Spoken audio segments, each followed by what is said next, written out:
किसी समय एक गांव में राम नाम का एक किसान रहता था। उसकी पत्नी का नाम सीता था। उनके 3 पुत्र थे, रघुपति, राघव और राजा राम। एक दिन राम ने अपने दोस्त वेंकटेश को बुलाया और उससे कहा, अब मैं बूढ़ा हो रहा हूँ और मेरी तबीयत भी बिगड़ रही है। अरे नहीं, तुम क्या बोल रहे हो? तुम ऐसा क्यों कह रहे हो? समझदार और इतना खुश आदमी होकर ऐसी बात क्यों सोचते हो? क्या मैं डॉक्टर को बुला लूं? नहीं नहीं, मुझे कुछ नहीं हुआ। तो ठीक है, कोई बात परेशान कर रही है? पहले वो बताओ। कुछ नहीं। आप जानते हैं, ये सारी बातें मेरे तीनों बेटों के बारे में हैं। अरे तुम्हारे तीनों बेटों के बारे में मैंने कुछ और ही बड़ा सोचा। अरे ऐसा क्या कह रहे हो? मैंने उन्हें अपना बिजनेस सौंपना चाहता हूँ, लेकिन देखो कि वो कैसे हैं। तुम्हें पहले से ही अपने बेटों के आलस के बारे में पता था, तो फिर तुम उन्हें ये कैसे सौंपते? नहीं, ऐसा मत करो। तुम मेरे बचपन के दोस्त हो और मैंने तुम्हें बचपन से मेहनत करते देखा है। एक एक पैसा जमा करके तुम इस मुकाम तक पहुँचे। जब सभी लोग तुम्हें कंजूस समझते थे, तब तुमने उनकी कभी नहीं सुनी और इसे पाने के लिए कड़ी मेहनत की। और तुम्हारे बेटे बहुत आलसी हैं और बिना किसी जिम्मेदारी के घूमते रहते हैं। गलती मत करो, अपने बेटों को बिजनेस मत सौंपो। तुम मेरी बात मानो। इतना कहकर वेंकटेश चला गया। अपने दोस्त की बातें सुनकर राम सोचता है ऐसा क्या करूं जो मेरे बेटे सुधर कि जाए? अपने बेटों को कैसे ठीक किया जाए। और एक दिन उसने अपने बेटों को बुलाकर कहा, देखो, मैं इस उम्र में सारा बिजनेस नहीं संभाल पाऊंगा। अगर तुम तीनों खेती, कपड़ा और साहूकार के बिजनेस में से एक एक को संभाल लोगे तो मुझे थोड़ा आराम मिलेगा। ठीक है पापा, आप आराम कीजिए, हम उनका ख्याल रखेंगे। वे उसके सामने तो मान गए, लेकिन उन्होंने कुछ नहीं किया और कई दिन बीत गए। ये देखकर राम ने एक किसान को बुलाया। साहब, आपने मुझे बुलाया? मुझसे कोई गलती हुई है क्या साहब? नहीं कन्हैया, तुमने मुझसे पट्टे पर जमीन मांगी थी, मुझे याद आया और बुला लिया। हाँ साहब, कृपया मुझ पर वो कृपा करें जिसके लिए मैं सदा आभारी रहूंगा। दूसरे की जमीन क्यों, तुम मेरी जमीन ले लो, अपनी आधी फसल मुझे देना। कन्हैया राम की बात से संतुष्ट होकर वहाँ से चला गया। कन्हैया को खेत से जो भी मिलता था, उसका आधा हिस्सा वो राम को दे देता था।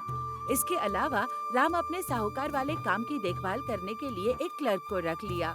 साथ ही अपने कपड़े की दुकान को भी अपने जानने वालों को सौंप दिया और वो उनसे प्रॉफिट लेता था। एक दिन तीनों बेटे राम के पास आए। पापा, हमें खर्च के लिए पैसे चाहिए। राम ने बिना कुछ कहे क्लर्क को बुलाकर तीनों को पैसे दे दिए। क्लर्क ने कारोबार का हिसाब किताब भी बताया। राम दुखी था कि तीनों बेटों के पास पैसे की बर्बादी के अलावा और कोई काम नहीं। मुझे नहीं पता कि तुम ये क्या काम कर रहे हो। जब आप उन्हें इस तरह पैसे देंगे तो वो जिम्मेदार नहीं होंगे। फिर मुझे क्या करना है? मैं बूढ़ा हो रहा हूँ। अच्छा छोड़ो, अब मैं एक बागीचा लगा रहा हूँ। चलो मैं दिखाता हूँ। तुमने कहा कि तुमने अच्छा काम करना बंद कर दिया, फिर भी यहाँ तो कई प्रकार के पौधे हैं। राम के तीनों बेटे दूर से ये सब देख रहे थे। इस उम्र में भी उन्हें पौधे कमाने की तमन्ना है। अगले दिन राम बीमार हो जाता है, इसलिए उसने अपने पुत्रों को बुलाया और कहा कि पौधों को पानी दे दो। उनके पास कोई काम नहीं है, अब तो हर बार कुछ न कुछ कहेंगे। सीता को ये सब बातें सुनकर बुरा लगा और उसने पौधों को पानी दे दिया। ये सब देखकर राम को अपने बेटों के व्यवहार पर बहुत दुख हुआ। राम को घर से भी अच्छी आमदनी होती थी। राम को एक नया पड़ोसी भीम मिला। एक दिन जब राम बगीचे में काम कर रहा था, तब उसका नया पड़ोसी भीम वहाँ आया और उससे बोला, हेलो सर, मैं भीम हूँ। मैं यहाँ के लिए बिल्कुल नया हूँ। मैं आपके पड़ोस में ही रहता हूँ। बहुत बढ़िया। क्या करते हैं आप? मैं बकरी का बिजनेस करता हूँ। मेरे पास 100 बकरियाँ हैं।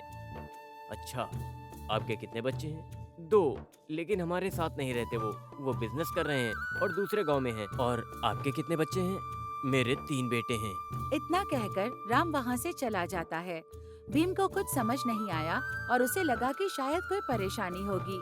दिन बीतते गए और राम और भीम अच्छे दोस्त बन गए। बहुत ही कम समय में वे दोनों अच्छे दोस्त बन गए थे। एक दिन भीम राम के पास आता है और उससे कहता है, राम सर, मुझे एक परेशानी है। मुझे आपकी मदद चाहिए। मदद? आप किस तरह की मदद चाहते हैं? आप बिना हिचकिचाहट के मुझसे पूछ सकते हैं। मुझे उम्मीद है कि आप ना नहीं कहेंगे। मेरे बेटों को समस्या थी। वो चाहते थे कि मैं उनके पास जाऊं।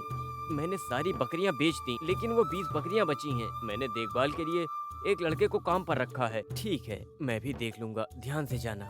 राम को पता नहीं था कि भीम किस तरह का चारा बकरियों को खिलाते थे। जब बकरियों को चारा नहीं मिला तो उनकी नजर राम के बगीचे पर पड़ी। बकरियों ने उसके बगीचे पर धावा बोल दिया और चरने लगी। बच्चों, आओ और ध्यान रखना कि ये बकरियां यहाँ ना आए। वो पूरे हरे भरे बगीचों को खा रही हैं। लेकिन बेटों ने राम की बात नहीं सुनी और वे अपने पिता का मजाक उड़ाने लगे। राम ने बकरियों की देखभाल करने वाले लड़के को बुलाकर उसे रोकने को कहा, लेकिन कोई फायदा नहीं हुआ। राम ने लड़के को बुलाया और कहा, अच्छा तो ठीक है, एक काम करो, मेरे घर के चारों तरफ बाड़ लगा दो। ठीक है, हम बाड़ लगा देंगे। लड़के ने चारों तरफ लकड़ी से बाड़ बना दी।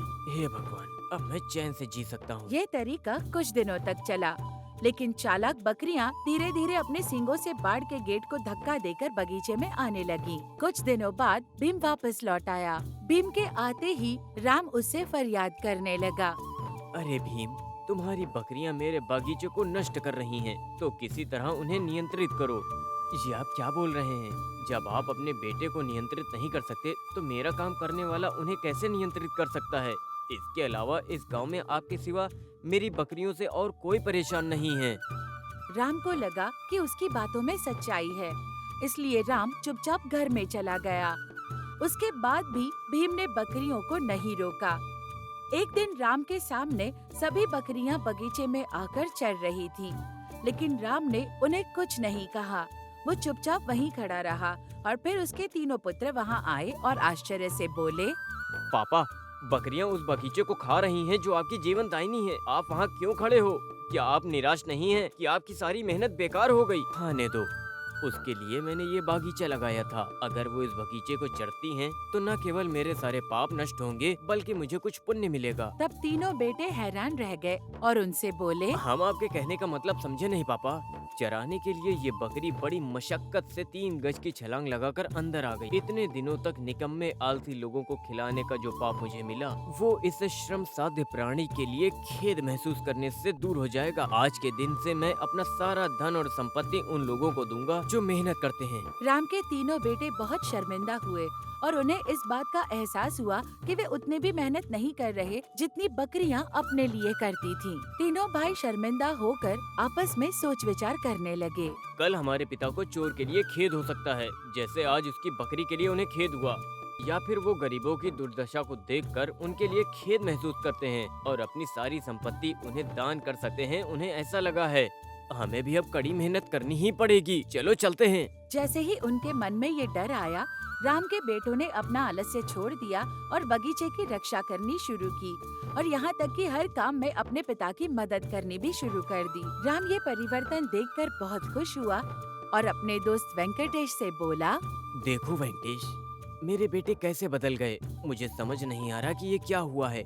ये सब भीम ने अपने पुत्रों को सबक सिखाने के लिए किया है। मुझे लगता है उन्होंने ही ऐसा किया।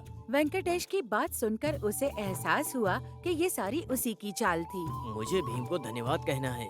फिर राम भीम को धन्यवाद कहने के लिए जाता है। भीम, अगर आप न होते तो मेरे पुत्र न बदलते। मैं आपका बहुत आभारी हूँ। उसमें कुछ नहीं राम सर, पीड़ा के साथ आप अपने बेटों का सामना कर रहे थे। मुझे लगा कि कुछ करना है और मैंने ये किया। आप बहुत ज्यादा मेहनती हैं, लेकिन आपके बेटे नहीं, इसीलिए उनका व्यवहार ऐसा है। सच है भीम, मैंने सोचा कि उन्हें उन कठिनाइयों का सामना नहीं करना चाहिए जो मैंने महसूस की, इसलिए मैंने उन्हें ऐसे ही पाला। देखिए राम सर, मेहनत रंग लाती है। बैठकर खाएंगे तो पहाड़ भी गिर सकता है। मैंने उन्हें ये बात स्पष्ट करके बता दी और उन्हें समझ आ गई। अगर आपको ये कहानी पसंद आई है तो इसे लाइक करें, शेयर करें और अधिक नई कहानियों के लिए हमारे न्यू स्टोरीज बुक चैनल को सब्सक्राइब करें।